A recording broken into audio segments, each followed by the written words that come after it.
Well, good morning and welcome to Highlands, where it's a balmy 14 degrees already this morning. I didn't bring my selfie stick, so I'm sorry that the picture doesn't look too good right now, but I'm getting ready to fly my drone over this lake. We've had sub-freezing temperatures, single digits for many days, and I want you to see what it looks like. If you see something or know of something that you'd like to see, please make sure that you put a description in the bottom. I'll try to get out and take a look at it for you. Stay tuned and subscribe. Okay, Highlanders, let's check out your knowledge of the area and see how much you know. For example, did you know Lake Sequoyah has another name? Here's a hint. It's not Mirror Lake. Mirror Lake empties into Lake Sequoyah. If you think you know what this other name is, tell us in the comments below. Even better, if you know some of the history behind these names and their meaning, be sure to leave that in the comments as well. And what do you call that ice that forms on the surrounding trees and shrubs? I've heard it called a few different names. Tell us in the comments as well. And if you're not sure what it's called, you can cheat and use the link in the description to better appreciate this winter weather phenomenon.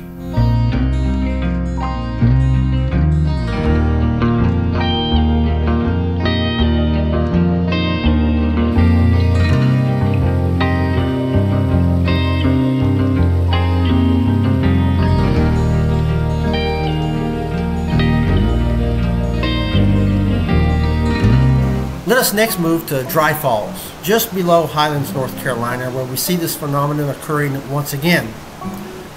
Dry Falls can be particularly beautiful during cold winter days.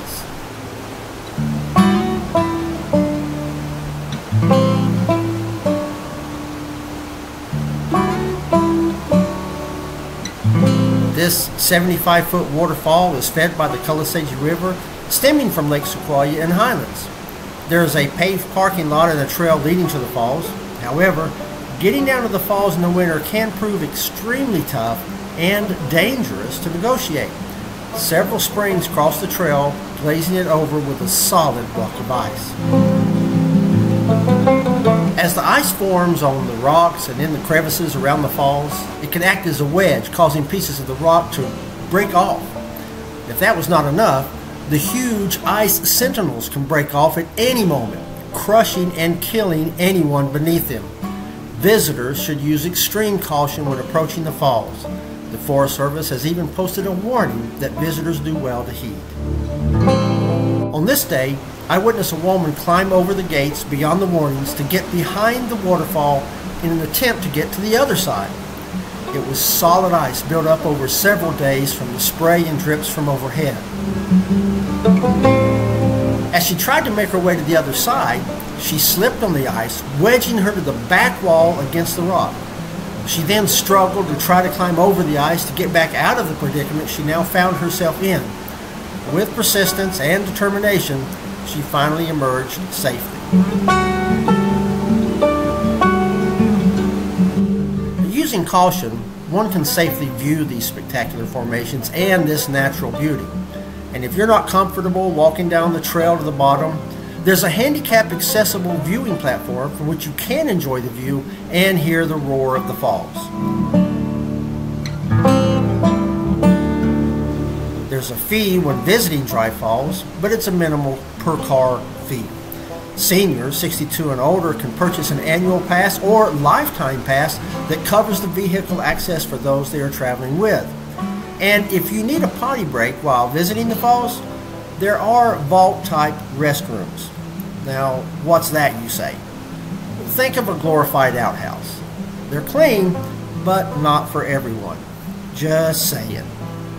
For more information on this waterfall, the parking fee, or the lifetime pass to this and other sites, again, there's a link in the description.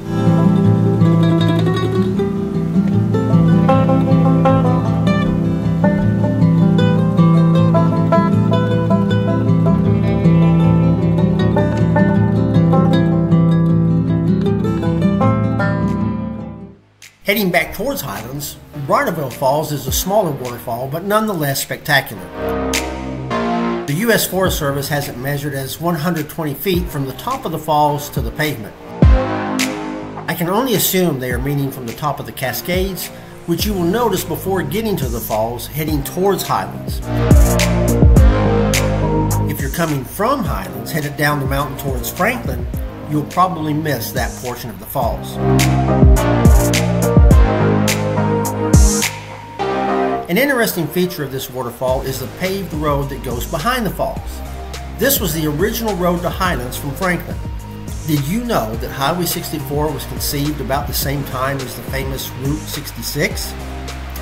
It's said that Bruce Springsteen referred to this highway in his song Thunder Road. It winds along the Cullusaja Gorge, carved by the Cullusaja River, and offers many spectacular waterfalls, views, swimming holes, and fishing. Hey, do any of you know what Cullusaja means? We'd like to see your answers in the comment section.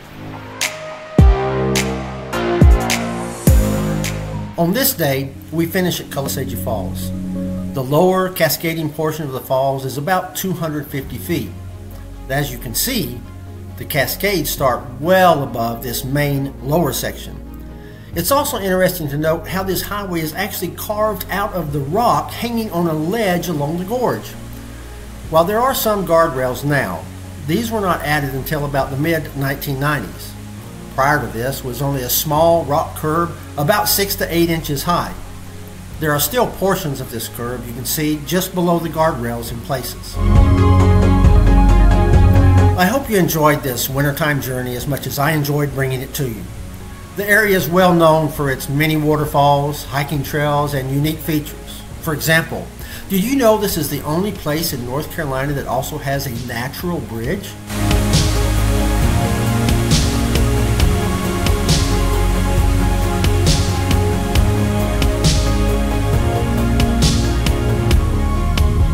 If you have someplace in Highlands, Cashers, and Franklin area that you would like to know more about, put it in the comments below. Maybe your suggestion will be our next featured travel.